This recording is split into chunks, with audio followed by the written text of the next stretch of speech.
Elemental systems. The coupling represents the first and most simple elemental system of two equal particles relating through their inter-exchange of energy. That exchange renders each as one sex or the other, measurable by charge and relative mass. Remember also that this coupling could still be large or small. Scale is not something that makes any sense yet. But the structure of this first element was what we now know as the structure of the simple hydrogen atom named hydrogen 1 or protium. Not surprisingly, protium is known to be the most abundant element in the universe. The word derives from the Greek meaning first element. It is the simplest atom, consisting of a proton, positive charged particle with certain mass, and an electron, a negatively charged particle of minuscule mass, orbiting around it. More accurately, existing as a fuzzy energy shell around it. What is less well known is that this coupling between firmaments is something that also provides the opportunity and basis for the emergence of any and every star-planet system. The discovery of protium was a total experience at the time, meaning that the universe itself was just one protium atom, but of course it would have been that same protium atom at every point within simultaneously. Accordingly, at the micro level, hydrogen now existed, but at the macro level, the potential for the first star-planet relationship also existed.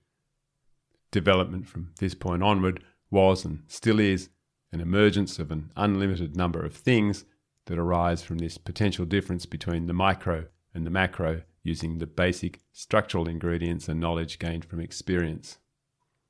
Those basic structural ingredients that were available to us now as the creative power of consciousness building a universe were single firmaments and couplings.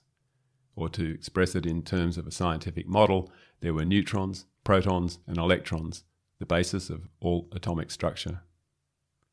To understand how, and perhaps even why, more complex atoms were created from here, it might help to consider the reality of relationship between three quanta only. The same consideration can then be given to the relationship of 4, 5, 6, and so on, to see the various ways in which they could relate and appear. To do this marks another decision point for you as the controlling consciousness, exploring the creative possibilities of your universe. Once again, there are only three basic options available to you. 1. Remain as three neutral quanta, which might be very nice, but nothing much more could happen from the situation. 2. Go back to a former state, which would not promote any further growth. Or 3.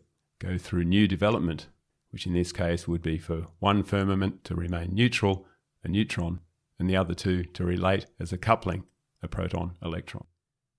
In an arrangement like this, the pulling power, or quantum gravity of the neutral firmament, would attract and stabilize the tumbling behavior of the coupling, and create it as a more stable atom of hydrogen 2, known as deuterium.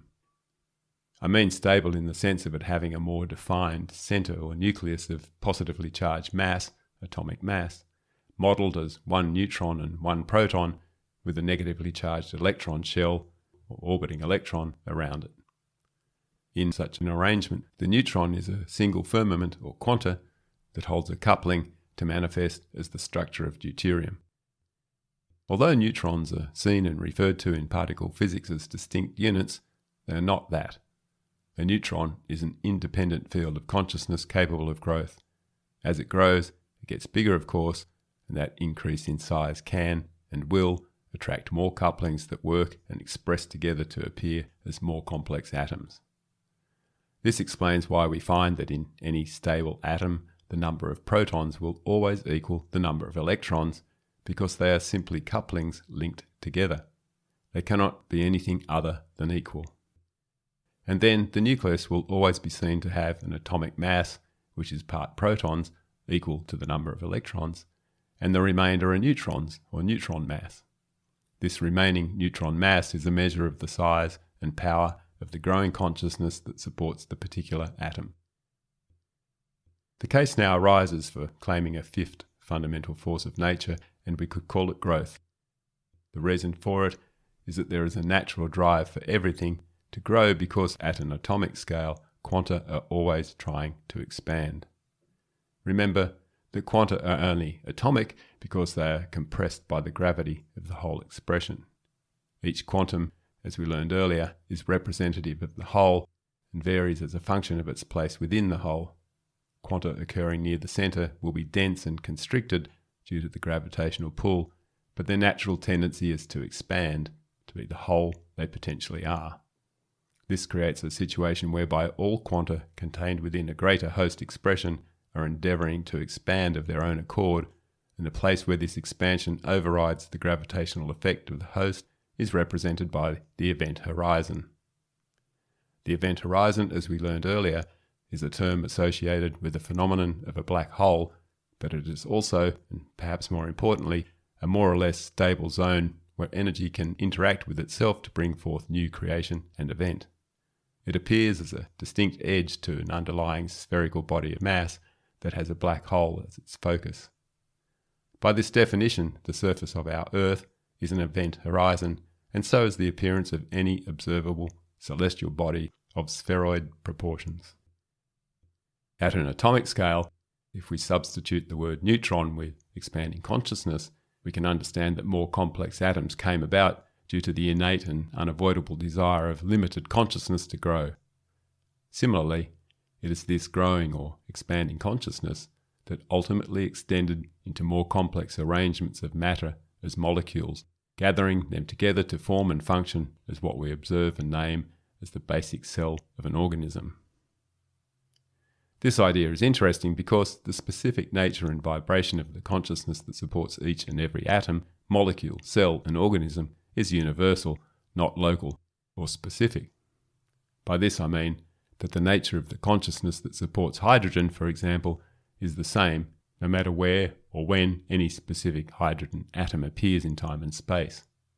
It exists as a kind of recipe for that atom and can be said to represent a collective consciousness or group spirit of that particular element. This is a concept that relates directly to the ideas of Plato discussed in the link to humankind's search for meaning at the beginning of this work.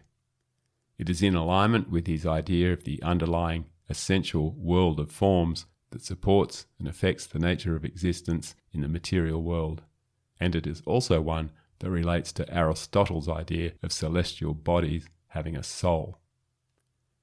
We are now beginning to entertain an idea that is significantly popular in metaphysics and New Age philosophy.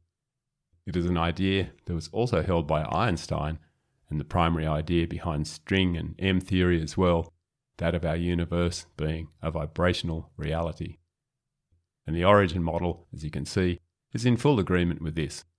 However, there is a missing piece of the puzzle here, something that remains entirely unknown until, once again, hearing about it here. There are two types of vibrational realities, and the distinction between them has never been made. Here it is.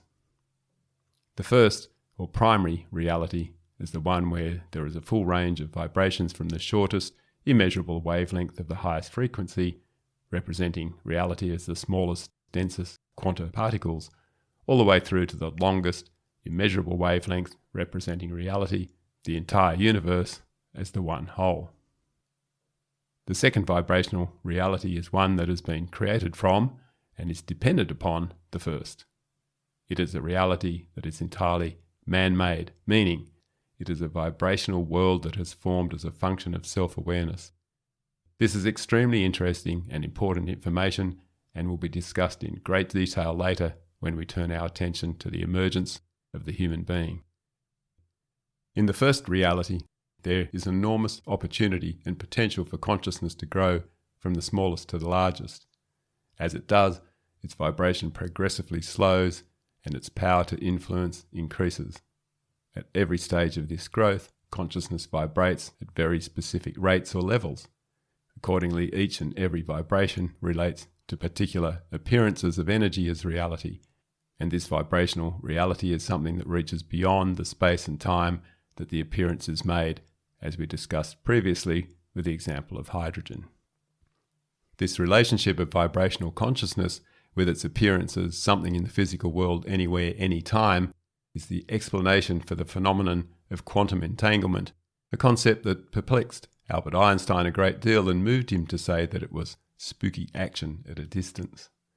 Quantum entanglement describes a situation where two or more separate particles relate to each other, are affected by each other, no matter the physical distance between them.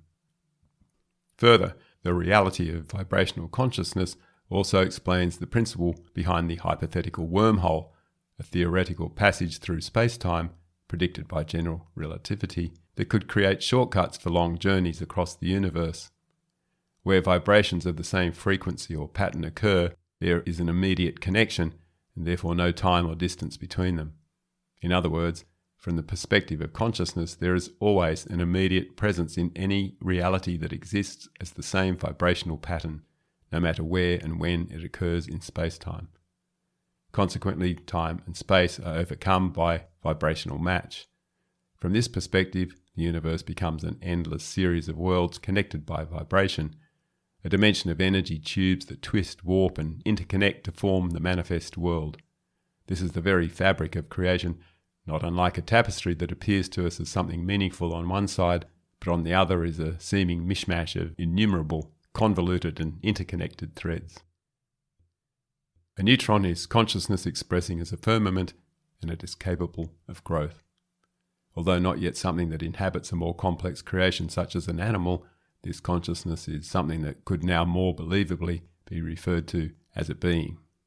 By this definition, a being is simply an individuated piece of consciousness that is capable of controlling the matter within itself. To use the word now, and to give an example, the being that supports and expresses as deuterium has a body mass of 1. It is the smallest and least powerful of all in the periodic table of elements, and it controls the matter of a single coupling only. Towards the other end of the spectrum, the being that supports and expresses as uranium is far more powerful and has a neutron mass of 146, which holds and controls 92 couplings, of which the negative charge of those couplings, the electrons, are specifically arranged in 7 concentric shells around the nucleus. This is impressive, but of course nowhere near as powerful as the being that supports a cell, whose power is infinitesimal compared to the power of the consciousness that supports a planet, solar system, galaxy, and ultimately the universe itself.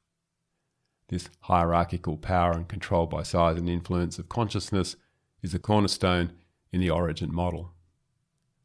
The neutron in the simple hydrogen atom is of exactly the same firmamental structure as that which supports a star or planet, and it has a gravitational pull at the centre. In this way, the pull represents quantum or atomic gravity and binds together with the gravity of the proton to form the nucleus of an atom. This binding of energy in the nucleus is considered to be the strongest of the 4 fundamental forces and is therefore aptly named the strong nuclear force. We now have the basic ingredients and tools to build everything else from here. We have neutrons and the strong nuclear force that holds them together with protons in the nucleus of an atom. We have protons and electrons that introduce the concept of charge and the electromagnetic force. We have growing creative consciousness behind all of it to help new ideas to emerge. In the beginning, just as the notion of size was irrelevant, so too was the notion of time. All of the development mentioned so far could have happened in a nanosecond, or it could have taken 10 trillion years. Either way, the idea of time in the way we now understand it was a meaningless concept back then. Time for us today, and the passing or passage of it, is a differential awareness only and an entirely human construct. However, if we did want to put a human time value on these first creative events, perhaps the best measure would be to use Planck time. Planck time is a term named after the notable German physicist Max Planck, who was a major contributor to the development of quantum theory. It is the time it would take light to travel in a vacuum a distance equal to 1 Planck length, which is a unit considered to be the smallest measurement of length with any meaning. Perhaps more importantly, this figure indicates the shortest possible measurement of time that could be said to be something that distinguishes one event from another, so they are not happening at the same time. But the main point of explaining the development and relationship of 1, 2, and 3, no matter how long it took, is to show how something came from nothing to become the basic building blocks of creation. Perhaps it is this exact process of development that is represented in the Tao creation myth that says, "In the beginning there was a featureless yet complete something. It was silent, amorphous, and stood alone and unchanging. It was called the Way, and it gave birth to unity, from which arose duality. Trinity then came forth from duality, and this gave birth to the myriad creatures." In the next section, we apply this new understanding of elemental systems to see how all forms in existence began to develop.